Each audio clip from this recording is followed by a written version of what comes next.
Maravilha, mulheres! Estamos aqui para o nosso segundo dia. Gostou do primeiro? Foi bom? Nem todo mundo que assistiu deu o like. Eu vi lá. Então, por favor, já dá aquele, já dá esse. Esse você vai gostar também. Pode dar agora, porque eu sei que você vai gostar. Lá no final, você vai falar, nossa, que top, já devia ter dado like. Então, pode dar agora. Mas vamos lá, gente. Que o Senhor Deus nos abençoe e nos dê um ótimo dia de estudo bíblico. Nós vamos pegar lá no 1:8. Lembra Provérbios 1:8? A voz da sabedoria. Eita, coisa boa! A armadilha dos pecadores.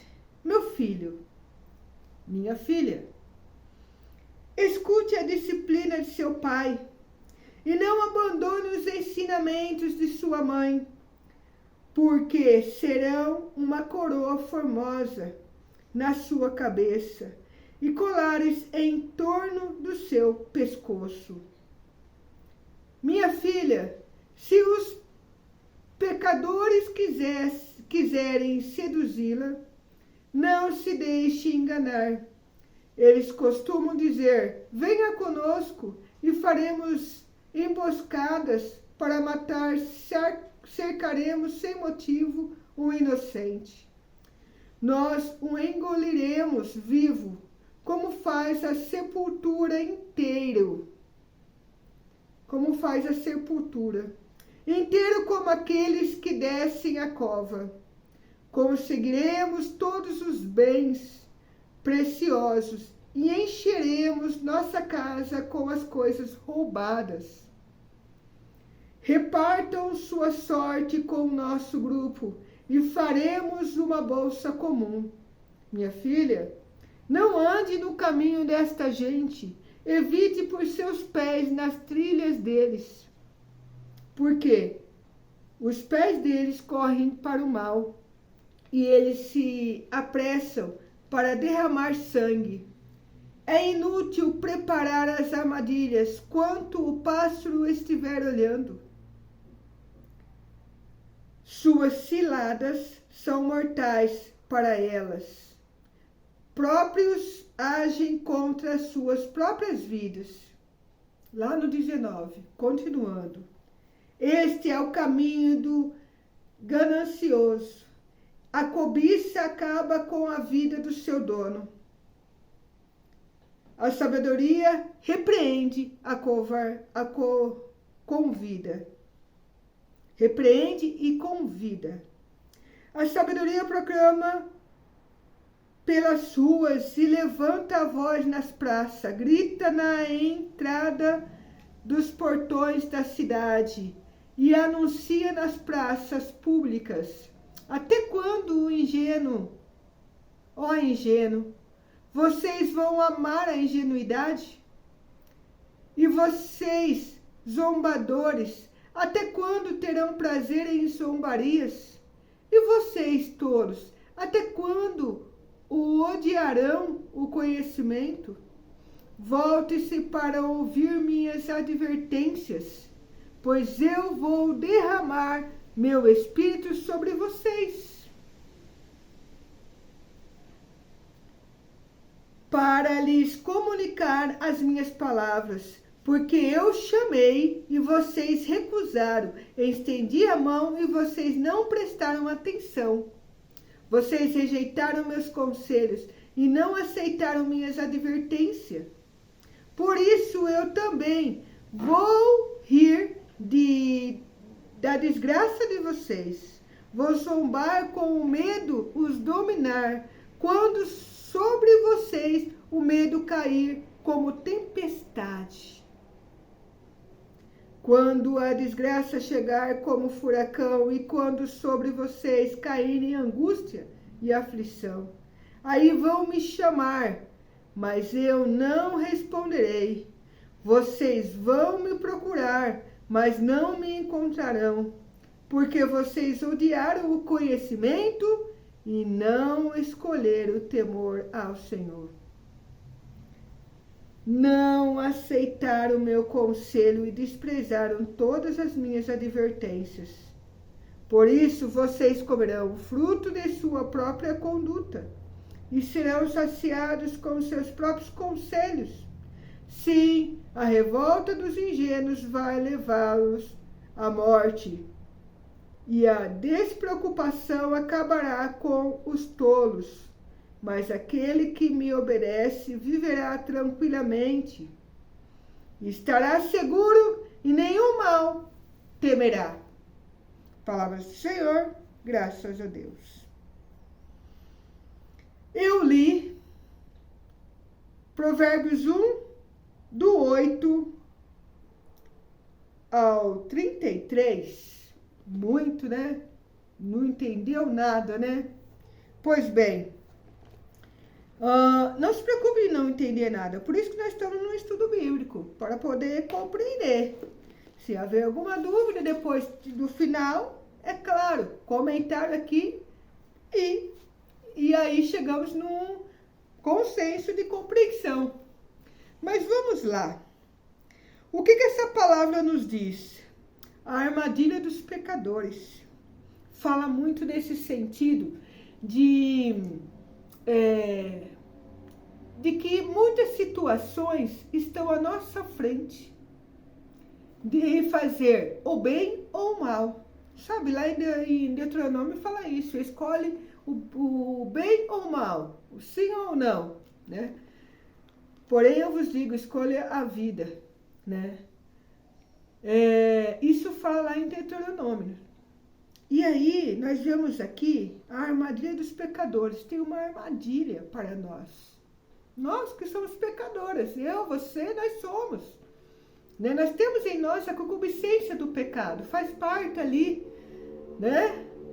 Então, nós muitas vezes escolhemos ações contrárias e às vezes essas ações contrárias que escolhemos foi por escolha própria e muitas vezes não foi por escolha própria, foi porque a vida me levou. Sabe aquela coisa? Deixa a vida me levar? A vida me levou, eu peguei e fui. E nós fazemos muito isso. Eu falei isso lá no estudo de ontem. De que a história foi nos levando, nós mulheres, a deixarmos a nossa essência, deixarmos aquilo que faz parte de nós, com a nossa singeleza, a nossa pureza, a nossa verdade, a nossa sabedoria, nosso discernimento, né? Mas aí, nós deixamos isso de lado e caímos nas armadilhas do pecado. E caímos não só nas armadilhas do pecado, mas nas armadilhas do mundo que nos leva a isto. Tem uma postagem que eu vi um tempo atrás de uma nutricionista, e essa nutricionista é muito católica, e ela falando sobre alimentos, sobre várias coisas, e aí ela falou que um certo alimento lá, ela falou que aquilo lá nos leva ao pecado. E aí uma pessoa que provavelmente não é tão católica falou, mas como você pode dizer que aquele alimento leva ao pecado? E aí ela foi explicar que aquele alimento te instiga a você comer mais. E aí, logo, você cai na gula. A gula é o pecado. Então, ela foi mostrando que devido a uma situação que não era pecado, ir lá comer aquilo não é pecado, mas porque aquilo te instiga, né? Ele já foi criado para isto, automaticamente ele vai te levar ao pecado. E o pecado é o quê? É comer? Não, é a gula.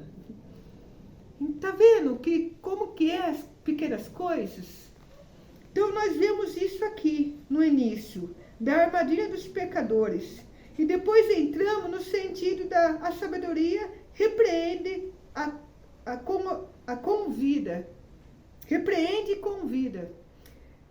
A sabedoria repreende e convida no sentido que, como Deus falando, minha filha, escuta, Eu estou te falando que as atitudes muitas atitudes tomadas não te levam não te leva à vida, mas te leva à morte, né? Olha só que interessante. Olha só, lá no 32. Sim, a revolta dos ingênuos vai levá-los à morte. E a despreocupação acabará com os tolos. Então, o que acontece? Nós que temos, pensa aí, em alguma situação que você está vivendo emocionalmente, e nessa situação que você está vivendo emocionalmente, a força que você precisa ter para sair dela. Ah, eu vou sair fácil? Sim, eu não vou sair fácil, eu tomo medicamento, eu vivo com essa situação, não vai. E eu digo, não vai sair fácil. Mas é um esforço maior que você precisa fazer. Existem pessoas que todos os dias têm que fazer um esforço enorme para sair da cama, porque o desejo não é de sair.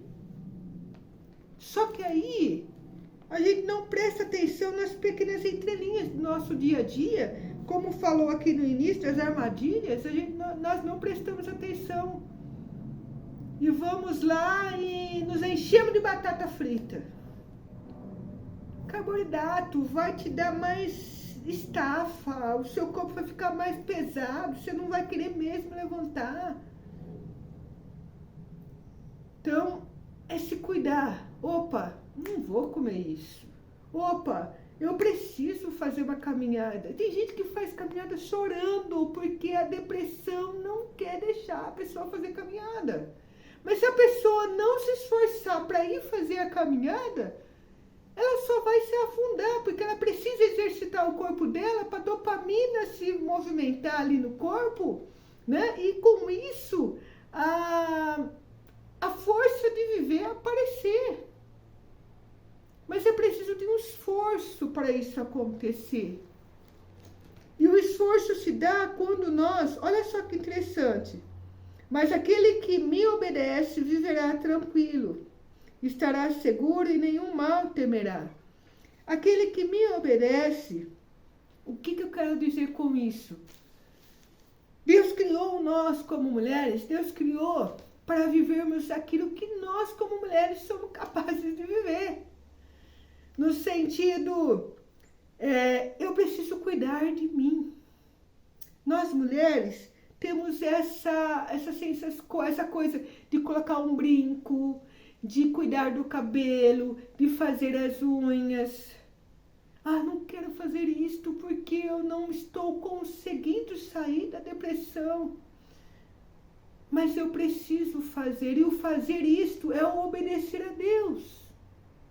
Ah, então você está falando, Elisandro, que eu colocar um brinco é obedecer a Deus? É o se cuidar. É o caminhar, ir lá fazer a caminhada e que isso seja contínuo, que esse cuidado seja contínuo, que esse caminhar seja contínuo e que esse falar, que esse agir seja contínuo. Então é fazer algo que seja contínuo, algo que seja bom para você e que seja contínuo. Deu para entender esse nosso estudo desse Provérbios 1, do 8 ao 33. Olha só que interessante. A sabedoria repreende e convida. Convida você à vida. Já quero dizer aqui que aquelas que não entrou em contato, por favor, continue, né? Entre em contato. E a ficha da anamnese, por favor, escreva para que eu possa dar plenitude e atenção à sua dor, aquilo que você precisa realmente dentro desse estudo, né? Detalhe, esse estudo bíblico não é apenas um estudo bíblico de exegese, de teólogo. Não, eu sou teóloga, eu estudei teologia, mas não é um estudo bíblico desse nível, é um estudo bíblico terapêutico. Então, nós lemos a palavra e trazemos à luz das nossas dores, das nossas emoções. E com a luz da palavra procurar conhecimentos para como lidar com isso. Então, eu estou oferecendo a você terapia de graça todos os dias, posso te dizer dessa forma.